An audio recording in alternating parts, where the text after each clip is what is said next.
Alam nyo, maganda pag-usapan ho natin itong usapin sa pamumuhay ng mga Pilipino habang nasa kasagsagan at abalang-abala ho yung ating mga opisyal ng gobyerno dito po sa paglilitis sa kasong impeachment laban po kay VP Sara Duterte.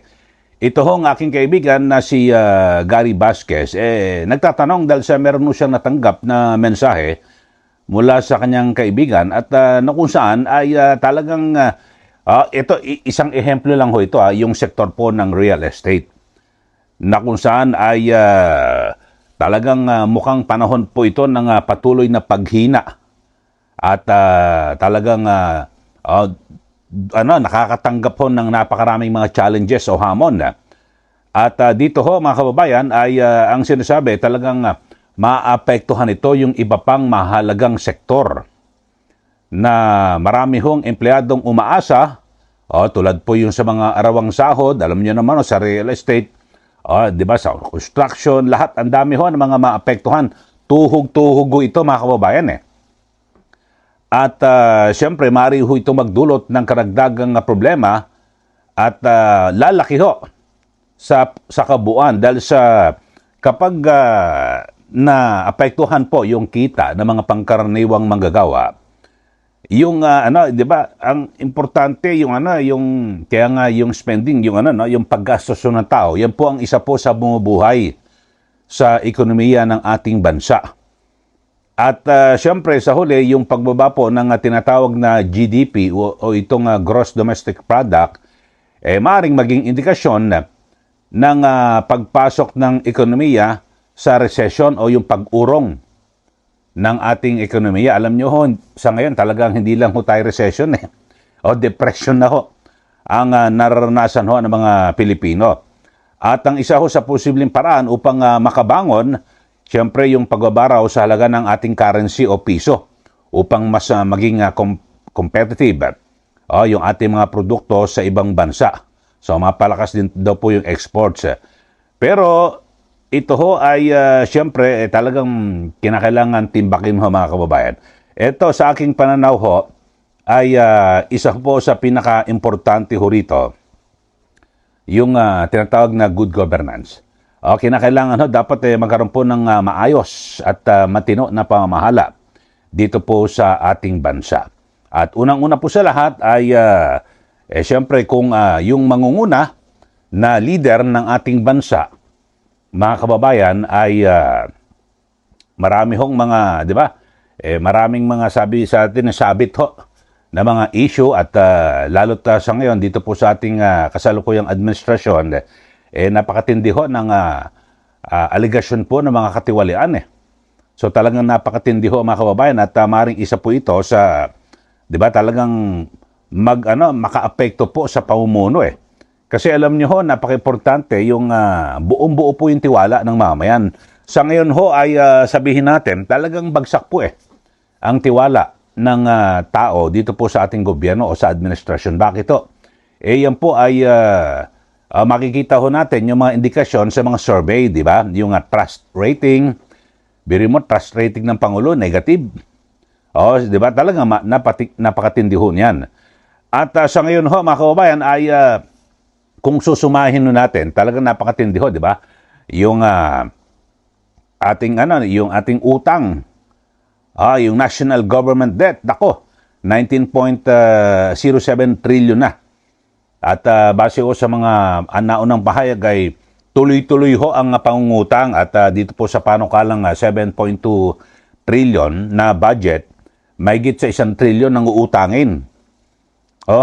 Alam niyo naman ho, matagal na ho at marami na ho nagsasabi ng mga eksperto, ekonomista na hindi po masama ang mangutang Pero yung uutangin, sana mapunta sa tama. Halimbawa, may mga proyektong pang-infrastruktura dito po sa ating bansa na kinakailangang ponduhan at yung proyekto na huyan ay talagang makatutulong sa nakararaming mga Pilipino. Okay huyan. Kasi sa umpisa pa lang ho ng proyekto, makikinabang na ho mga Pilipino. Bakit to? Siyempre, magkakaroon po ng construction. So, magkakaroon po ng pagkakataon na mabigyan po ng trabaho ang marami. Tapos, mga nakapaligid huron sa proyektong yan ay siyempre, mabubuhay po yung mga maliliit na negosyo. So tuhog-tuhog yan. Tapos pag natapos po yung project, ay mapapakinabangan po ng publiko. Halimbawa, sa transportasyon na lang ho, mga kababayan, ehemplo na lang yan. So yung tao, bibilis po yung kanilang galaw. So magiging produktibo at 'di ba? Siyempre, mabilis magtrabaho imbes na yung biyahe mo ilang oras o 2 o 4 na oras ang ginugugol mo imbes na ipagpahinga mo. So hindi ka nagiging produktibo, 'di ba? Imbes na marami ka pang pwedeng gawin. So yun ho mga kababayan at yung ating inflation nako 6.2%. Alam naman natin kahit hindi natin paliwanag yan, yung inflation na yan ay ito po ay sumasalamin dito po sa taas po ng bilihin. Talaga namang napakataas po ng bilihin ngayon. Lahat po, grabe ho. At masasabi natin, biglang may maglalabas po ng pahayag ang Philippine Statistics Authority o PSA na bumagal. Hindi bumaba bumagal ang inflation. Ano ibig sabihin? Kasi yung inflation pataas.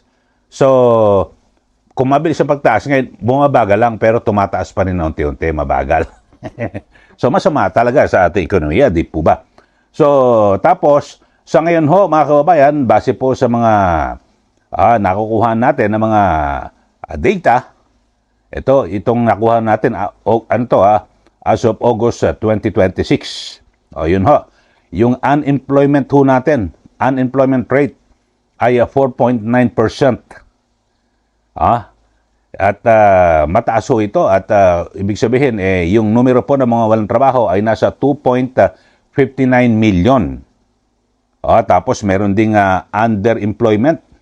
Bagamat 12.1% o 6.11 million. Ibig sabihin po niyan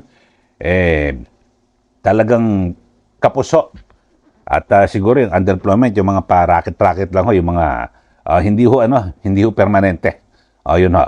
So dito ho sa 19.7 trillion pesos na pambansang utang ng ating gobyerno ay ito ho ay tumaas po mula po sa 18.55 trillion noong Mayo lang ho yan.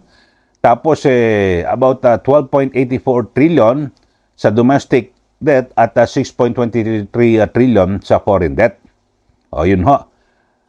Talagang dire-diretso ho ang pagtaas ng utang natin at talagang lubog na lubog ho. Kumbaga sa 'di ba sa isang pamilya kung utang ka ng utang pero hindi mo naman nagagastos ng tama ang iyong mga inutang, malulubog ka. 'Di ba kawawa ho, di po ba? At yung ating inflation, ito 6.2% noong July at down slightly from 6.4 noong June. Pero, kaya nga, tawag nga ho doon, bumagal At bumagal ang pagtaas ng mga bilihin. Pero hindi ho bumaba. Yun ho. Tapos yung unemployment, mga kababayan, kanina binabanggit ko na 4.9% noong June. Ito po ay kumakatawan sa tinatayang 2.59 million na unemployed na Pilipinos. At ang pinakamatindi ho rito, yung 12.1% na underemployment rate.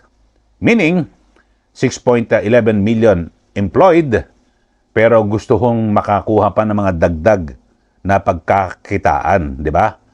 Kasi talagang dito ho sa atin, meron na nagtatrabaho na 8 oras pero kapos pa rin.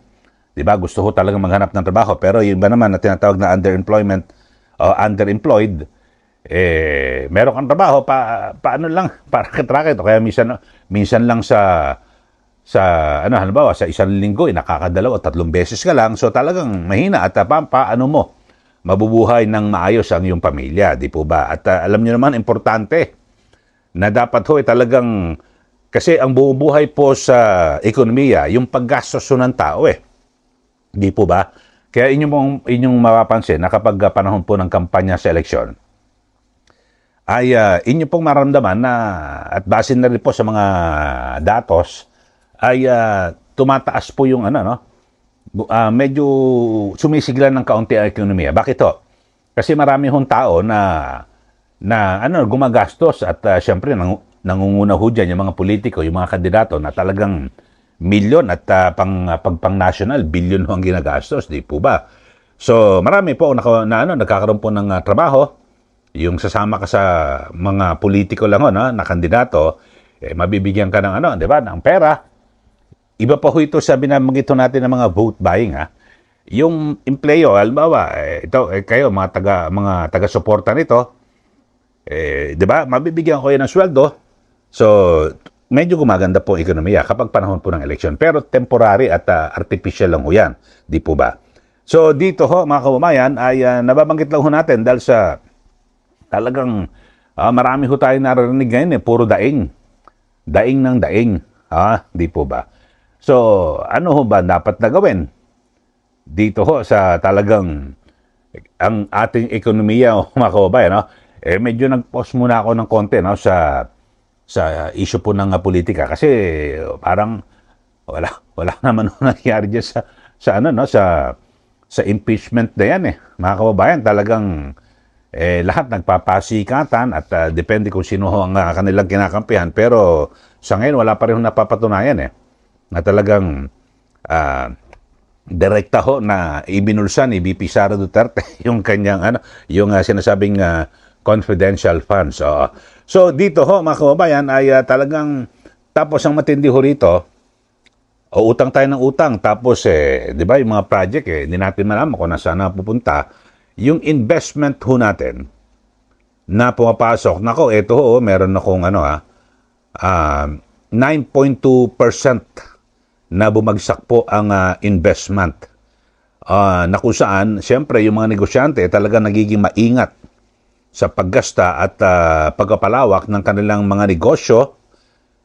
Tapos dito, yung, siyempre, kapag ganyan na hindi nag-expand yung negosyo, talagang, di ba, yung trabaho. So, liliit po yung oportunidad na magkaroon po ng trabaho. Yung sa construction ay 14.8%. Talagang humina po, no? At kung sa bagay, isa ho sa bumubuhay po talaga sa ekonomiya, yung gobyerno ho mismo Kinakailangan dapat gumasta ang gobyerno, lalo na po sa mga infrastructure project. Pero hindi po yan nangyari. Dahil sa mula po noong nakarang taon ay natigil po kasi yung mga infrastructure dahil po sa nasabing mga katiwalian, particular dito po sa sa flood control project na ito. So tapos lahat nadamay na. Ang pinakamatindi ho kasi sa nangyari dito po sa ating bansa, mga kababayan, di ba? Yung mga mahalaga na mga infrastructure projects, di ba? Yung mga subway, kung ano-ano, ay ang ginawa, may mga pondo na ho yun Ang ginawa ay inilihis po ang pondo o nilagay po sa unprogram. Tapos, nung nasa unprogram funds, kinalikot, dinala po sa flood control. Yun po. Yan po ang pinakasusi. Kaya marami ho nagtatanong, ano ba nangyari? Yun ho. Ang pinakaugat ho rito, yung sa flood control. Kaya, nung nabisto ho yan, yung kumpiyansa po ng mga negosyante ay patuloy na bubagsak at wala na po. Talagang tuhog-tuhog na po yung epekto. Siyempre, sino bang mga matinong negosyante na magpapalakas ka ng negosyo kung, di ba, bagsak mo ang ekonomiya at sabihin natin yung kumpiyansa po ng publiko Siyempre, mga investor, ano ho yan, sensitibo di ba?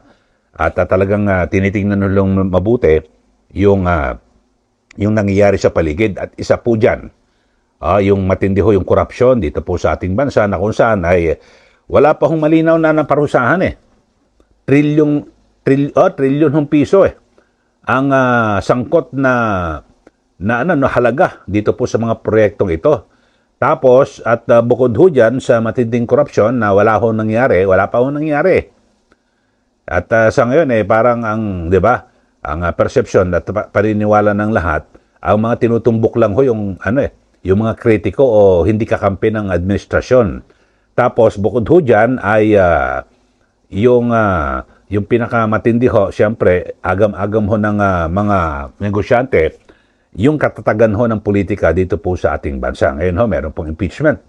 At alam naman natin, yung isinasalang po sa paglilitis ay hindi po isang pangkaraniwan na politiko o opisyal ng gobyerno. Naku, ito po ay napakarami o taga-suporta. At kung pagbabasihan natin yung 2022 elections, 32 million lang naman ho ang bumoto kay BP Sara Duterte. So kahit sabihin mo na nabawasan yung sumusuporta, kahit sabihin mo 30 million na lang, dami pa rin ho niyan.